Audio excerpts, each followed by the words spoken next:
আমি বললাম তোমাদের এখানে বন্যা হবে বলে তুমি আর একটা রাজ্যকে তো ভাসাতে পারো না। আমাদের না জানিয়েই সকালে প্রায় ৮০-৯০ হাজার কিউসেক ওয়াটার ছেড়ে দিয়েছে। ফলে একেতে ৩-৪ দিন কন্টিনিউয়াস বৃষ্টি, এমনিতেই গঙ্গাগুলো আমাদের নদীগুলো ওভারফ্লো, ড্যামগুলো ওভারফ্লো ছিল, তার মধ্যে এই জলে আস্তে আস্তে কাল সকালে বিকেলে পৌঁছবে।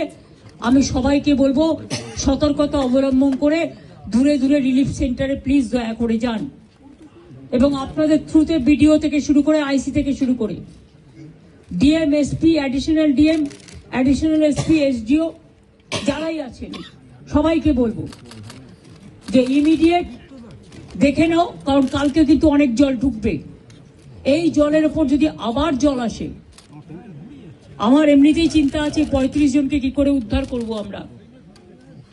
আর এখন রাত হয়ে গেছে, জলের কারেন্ট এতটাই, কেউ যে উদ্ধার করতে যাবে তার উপায় নেই, কারণ যে উদ্ধার করতে যাবে সে বোটও তলিয়ে চলে যাবে, এমন অবস্থা। তো ওখানে আমরা এনডিআরএফ টিম পাঠাচ্ছি সকালে, এবং এসডিআরএফ টিমটাও আমরা পাঠাচ্ছি সাউথ ২৪ পরগনায়।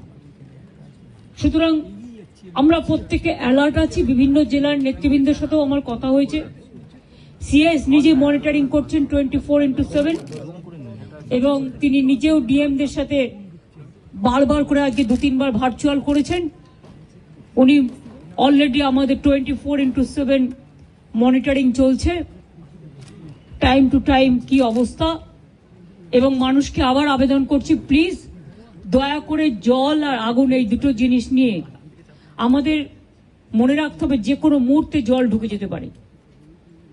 দোতলা বাড়ি হলেও যদি একতলা ভেসে যায় তাহলে দোতলা ভাসতে কতক্ষণ নেবে? কাজে জীবনের ঝুঁকি দয়া করে কেউ নেবেন না, সতর্ক থাকুন, কিন্তু জীবন বাঁচান। একটা প্রাণের দাম অনেক বেশি, এটা আপনাদের মাধ্যমে অনুরোধ করব।